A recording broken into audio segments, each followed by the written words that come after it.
Hey there, Christy Taylor here. We're doing something a little bit different with the New Scientist Weekly podcast this week. The journalists over on the magazine side did an incredible special issue on the science of anxiety a few months back. And we thought, why not bring it to the podcast listeners? That's what you're about to hear today, from what we're learning about the ins and outs of the anxiety response to how we can make our anxiety work for us, not against us. So kick back, enjoy, and don't worry, we'll be back with the regular news show next week.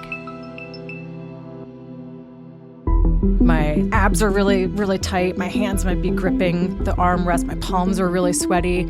My breathing's probably shallower. My heart is racing more.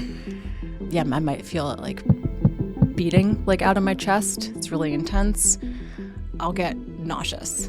And then it's kind of this like feedback loop where I think my brain is like, oh, her heart's racing. Her palms are sweaty. There's danger. Something is happening.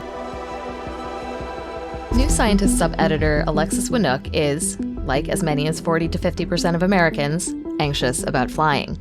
In fact, for 16 years of her life, she didn't fly at all.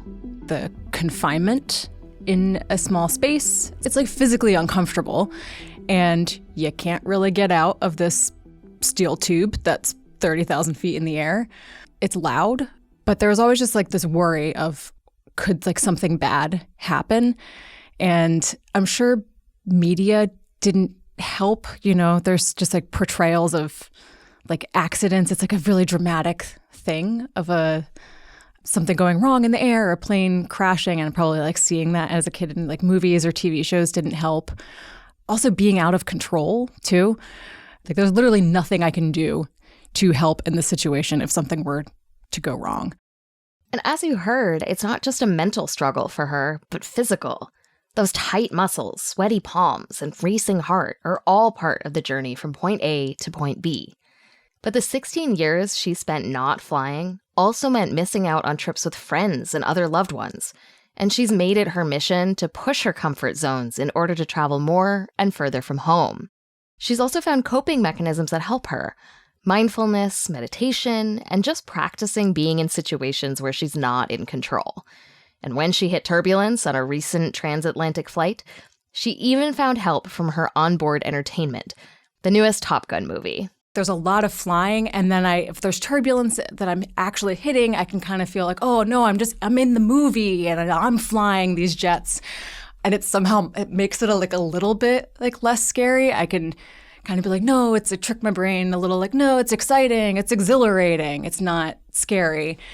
It helps a little bit, just tapping into that, like I'm turning this anxiety into excitement instead of just like fear and panic. I'm Christy Taylor, and yes, today we are talking all about anxiety. Anxiety is a useful and even life-saving evolutionary adaptation. We have it for a reason. But modern life is full of opportunities for this ancient instinct to misfire. Whether it's getting on an airplane, like Alexis, social anxiety when meeting new people, or just a hair-trigger response to the demands of your job, anxiety may be a problem for you too. But for the sweaty-palmed among us, scientists have long been on the case, looking at this phenomenon from every possible angle. And now they are starting to really make progress. They are learning what anxiety does inside our brains and why some people have so much of it that they can't give speeches or go to parties, while others have no such limitations. They're also finding new ways to help us calm the anxiety when it doesn't serve us. And rather than fighting anxiety as a bitter enemy, what if you could harness it to serve your goals? You could welcome your anxiety as a helpful partner in some of your most stressful tasks. This isn't the old way of thinking. A new understanding of anxiety is here. Eleanor Parsons also experiences shaky-handed, dry-mouthed, heart-racing anxiety. As chief sub-editor for New Scientist, she even feels it sometimes when asked to write articles or, say, appear on podcasts. And she went digging for what the latest science has to say about how anxiety works. So one of the most interesting things I learned was that there's no single way to experience anxiety. We all feel it just very differently. But we are starting to understand what's happening in our brains and bodies to cause these feelings. In short, anxiety is our brain's response to potential threats. Think about ancient humans on the savannah encountering a dangerous predator like a lion. Saib Khalsa studies anxiety disorders at the University of California in Los Angeles. So when we think about how our bodies evolved, we have developed very elaborate survival mechanisms that involve a lot of defensive reflexes. If you think that your life is about to end, your body is primed to help you escape that threat. You will be ready to run faster than you've ever run in your life. Your blood will be pumping through your veins, all your muscles will be primed, your pupils will be dilated, your sense of hearing and smell will be acutely enhanced. These are all known aspects of threat responses that are adaptive when there's a real threat. That process starts in the amygdala, which is where your brain processes fear-related memory, detects danger, and initiates involuntary emotional responses. Basically, your amygdala wants you to act on any threats it detects. So what it does is send a signal to your prefrontal cortex. That's the bit at the very front of your brain that deals with stuff like emotional regulation and processing risk. Then one of two things happens. Either your dorsomedial prefrontal cortex springs into action and tells the amygdala to pay even more attention to these signals, which is the start of an anxiety response, or your ventromedial prefrontal cortex dampens them down. Anxiety really relates to this process where threat perception circuitry within our nervous system gets activated, but the thing that activates it, it doesn't convey a potential threat that could end one's life or cause tissue damage. There's no predator out there. There's nobody trying to physically harm you when you feel anxious. But a lot of the same circuitry within the brain and the body gets triggered and sort of automatically activated in the process. There are many everyday things you might experience that might start this process in your brain. We've touched on some examples already, but many times the trigger may actually be coming from inside your body. This triggering of anxiety, where there is no external physical threat, is down to something called interoception. We often talk about it as our sixth sense. Basically, it's how our brain subconsciously keeps tabs on what's happening within our body, things like our heart rate and how tense our muscles are. You start noticing your heart beating faster. You start noticing that it's difficult to breathe or you have a lump in your throat. Those perceptions can be emblematic of a physical threat to the body, but for anxiety, these are physical stimuli that you interpret as threatening. So you feel like, oh my gosh, I am about to have a heart attack. And I want to stress that this is all backed by research. For example, in one study of women with generalized anxiety disorder, if you gave them a drug to speed up their heartbeat, they experienced a significantly larger response in their brain compared to controls who did not have an existing anxiety disorder. In other words, the women with anxiety were much more aware of the physiological change. Their interoception was more sensitive. And all of these processes can be helpful. It's how we escape when we feel under threat. But in an anxiety disorder, something goes wrong, so that you experience anxiety more intensely or at inappropriate times. And that's really the biggest determiner of whether your anxiety should be considered disordered or not. Being anxious can be a very normal response to stressful situations. But when your anxiety is triggered excessively, or is difficult to control, or is felt without any particular cause, then that may be an anxiety disorder. All right, I know what your next question is. Why do some people have disordered anxiety responses in the first place? What made those women in the interoception study so different from the controls in the first place? Why do some people have an anxiety disorder while others can step on an airplane or do something else stressful with just a regular level of nervousness? It turns out that genetics, as in many cases, plays a part. About 30% of the variation of generalized anxiety disorder is due to genetics. But there's no one anxiety gene. Instead, lots of different genes seem to play a role. For some people, the genes in question may be those associated with the hormone serotonin. Serotonin passes messages around the brain, but also once it's released, it has a limited shelf life before it's absorbed back up. So one study in marmosets found that when researchers blocked the amygdala from absorbing serotonin, the animal's anxiety seemed to decrease. This suggests that some people might have a genetic predisposition to also absorb too much serotonin in the amygdala, leaving less to pass messages among neurons elsewhere and disrupting your ability to monitor and process threats, hence anxiety. This is why, if you're diagnosed with generalized anxiety disorder, you're often prescribed drugs that block serotonin uptake, called SSRIs. Another set of genes that may be involved relate to a protein that helps neurons grow and our brain to mature. This is something called brain-derived neurotrophic factor. Researchers have found links between different variants of those genes and someone's vulnerability to anxiety. It seems that if we have different levels of this protein in our brains as teenagers, it may shape how our fear circuits are wired. But genes are only a third of the picture, as Eleanor said. So what else can explain some people's generalized anxiety disorder? For one, environmental factors such as loneliness and other stress seem to amplify our genetic susceptibilities. Also, people with social anxiety, which is anxiety specific to social situations, also have been found to have different gut microbiomes from people without that anxiety. And then there's caffeine. So one thing that surprised me is that if you have more than 5 cups of coffee a day, you're at a higher risk of feeling anxious.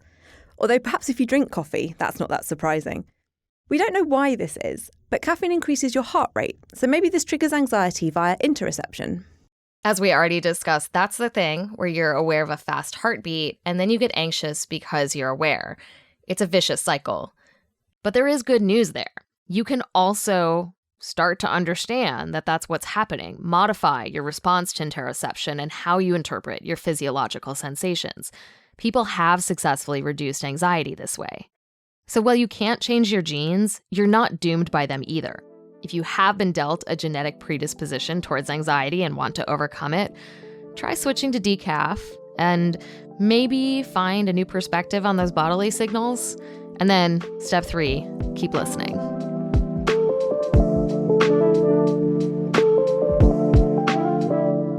Okay, so you know where your anxiety comes from. You reduced your caffeine intake, you started tuning into your heart rate and reminded yourself that you're not having a heart attack just because it's faster. But what happens next? There are, for starters, medications that can address some of the brain chemistry that makes you anxious. As Eleanor mentioned earlier, the most commonly prescribed are SSRIs, selective serotonin reuptake inhibitors. They help your naturally produced serotonin supplies stick around longer in your brain. There's also cognitive behavioral therapy, or CBT. This is a common treatment for anxiety disorders. It offers a talk therapy-based structure for reframing your thoughts and identifying new ways to talk to yourself during anxious situations. But researchers have been finding other ways to help that may not require a healthcare provider. Journalist David Robson found 5 main categories of science-backed solutions. One is exposure therapy. Instead of avoiding the thing that makes you anxious, you might try confronting it head on. The theory is that you can learn that something is less frightening than you expect, such as social engagements. And exposure therapy does seem to work, especially when it involves help from trained therapists. One analysis of 22 studies of virtual reality-based exposure therapy found that it could significantly reduce anxiety for people with social anxiety disorder, even a year after they'd received treatment. But even more effective, in-person exposure therapy, which is effective for many people with anxiety-related conditions, including PTSD. Then there's aerobic exercise. A wealth of research shows that aerobic exercise has numerous psychological benefits, including for anxiety.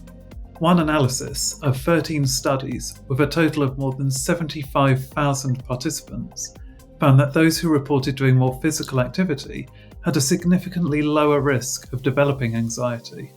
Another study had women spend 30 minutes on a treadmill, then gave them electric shocks, both predictable and unpredictable ones.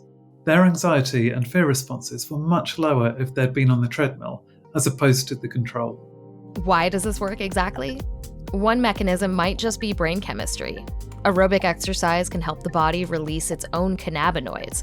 These are the compounds similar in structure to those found in cannabis, which can bind to the receptors of neurons involved in emotional processing and mute our responses to potential threats. And on a purely psychological level, exercise may distract our minds and break cyclical, ruminating thought patterns, which can offer us temporary relief from worries. But if aerobic exercise isn't your thing, there is also resistance training, basically lifting weights. And it doesn't even have to be the heavy stuff. Exercises at moderate to low intensities, such as sit-ups, planks, squats, and weightlifting, have been shown to reduce anxiety in the short and long term. The sense of achievement associated with such training might increase someone's self-esteem, which makes life's challenges feel a bit more manageable. But it may also change the feedback that the brain receives from sensors within the body. With stronger muscles, we may feel more physically resilient, which translates to improved mental well-being. So, you've gone for a jog, you've done some planks, you've exposed yourself to something stressful, and you're still pretty anxious. Now what? Maybe look to your stomach.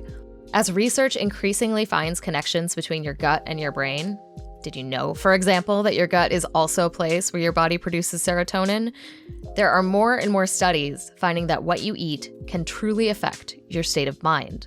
Complex carbohydrates from vegetables and lentils might improve your gut microbiome's health.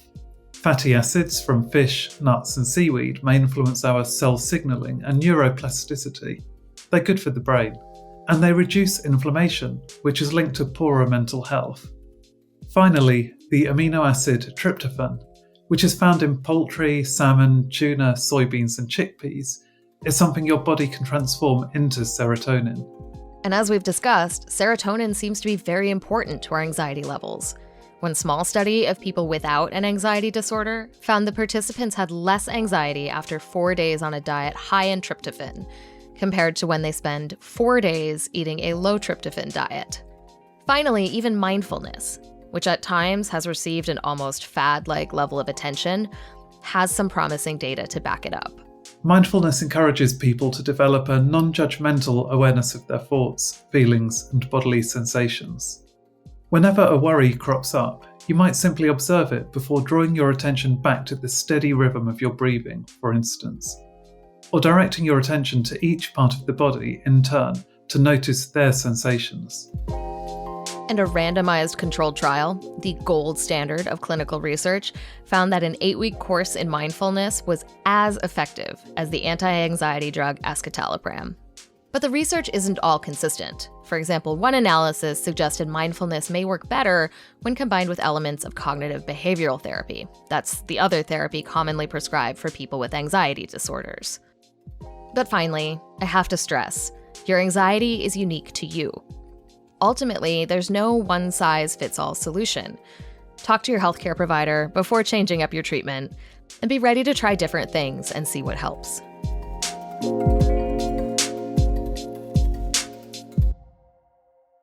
I think it's really important here to say that sometimes anxiety isn't something you can or even should try to suppress. Many people confront genuine threats that deserve to be taken seriously. No amount of mindfulness or complex carbohydrates can change a truly dangerous situation.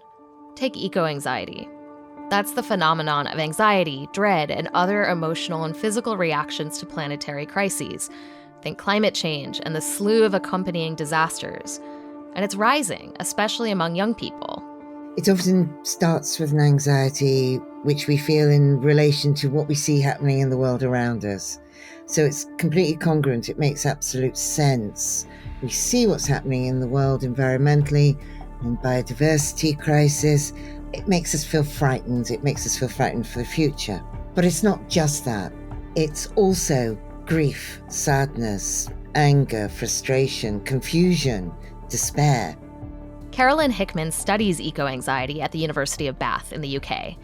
And because the metaphorical lion, in this case, is a very real thing that is happening in the world, people who experience eco-anxiety can't and shouldn't expect to recover in the same way that someone with social anxiety might.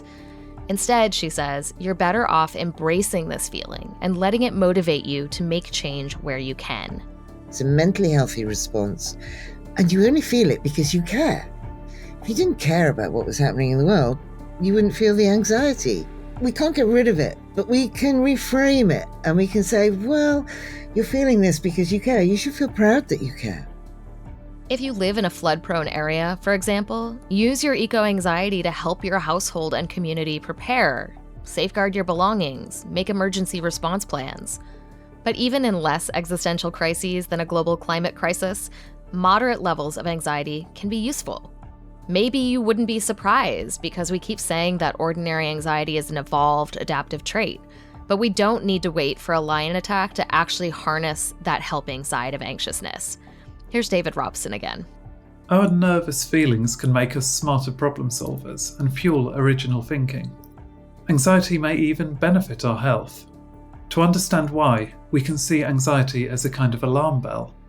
It draws our attention to a situation that requires action, and greater sensitivity to those signals helps us to respond more rapidly. Todd Kashdan directs the Well-Being Laboratory at George Mason University in Virginia.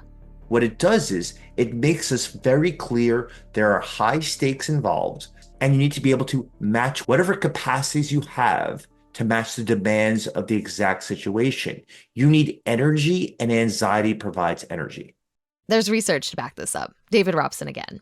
The researchers tested undergraduates' anxiety levels before tricking them into believing that they had infected a computer with a virus. Those who were more anxious ignored distractions when on their way to tell the IT team about the problem, suggesting they were more effective at solving the problem because they were anxious. There's even a specific personality trait, neuroticism, that's linked to worry and vulnerability. And researchers found that people with this trait were less likely to die during the period of one study. Why? Possibly because if you are constantly worried about your health, you might be more likely to go see a doctor at the first sign of something going wrong, and thus you may receive more effective treatment. Here's another kind of anxiety that you can make work for you: performance anxiety. Yes, nerves before important events are common, but they may also be motivating. Some strategies that people that are extremely talented in public speaking are designed to increase, not decrease your anxiety before you get onto the stage. And the reason is because you need speed, you need to be extemporaneous, you want access to all of the ideas in this huge potpourri of like past, present, and future thoughts that you have. They're going to be relevant to the situation. In order to really see these benefits, though, you need to be ready to do some introspection and reframe your very relationship with your emotions. There are two ways to interpret your feelings. You may assume that you can only function when calm and that feelings of nervous tension are a sign of imminent failure, fueling further anxiety. You might begin procrastinating, feeling so helpless that you opt to ignore the alarm. Alternatively, you might accept that a certain level of anxiety is part of the creative process. You see your nervous feelings as a source of energy that keep you focused and looking for better solutions. Whenever doubts surface, you remind yourself of your previous successes and focus on the potential rewards. This latter mindset has a lot going for it, because a lot of what our anxious feelings are reacting to is what's called physiological arousal, which is simply our body trying to boost our performance. For example, a racing heart gets more oxygenated blood to our brain, which may help us think better under pressure. Researchers have even looked at doctors who face a great deal of stress in their work and often deal with burnout as a result. Those who viewed their anxiety as a source of information and energy were actually at lower risk of burnout and exhaustion in the 12 months that followed. It really does appear that once we have listened to the body's alarm and acted on its message, we can take time to relax and leave our worrying for another day. And that's it. It's as simple as that, right? Just outthink your sweaty palms and tense muscles. Learn to love that pounding in your chest. I'd be lying if I said it was that easy. I personally take an SSRI, selective serotonin reuptake inhibitor, every day, diligently practice mindfulness and other forms of therapy. I appreciate my anxiety for the evolved response that it is, and I still have situations that I personally can't deal with without a lot of stress. But these are research-proven techniques that have helped many people get a handle on anxiety and stop letting it get in the way of their lives. And as always, as I've said, you should talk to a doctor first and foremost about the best course of action for you personally. But I hope you're coming away feeling ready to try some new strategies and maybe recognize that not every stressful situation is a literal lion coming to eat you. That's it for this episode. If you want to learn even more about the science of anxiety, we've got a whole special issue for you to read at newscientist.com. We'll put a link to that in the show notes. Thanks so much to Eleanor Parsons, David Robson, Helen Thompson, Bethan Ackerley, and Graham Lawton, whose careful reporting was the backbone of this episode. Thanks to Timothy Revel for script editing and Ali Giyu for production. If you like this podcast or anything else we do, please do go give us a rating or review on Spotify or Apple Podcasts. We'll be back with the news next week. I'm Christy Taylor. Bye for now.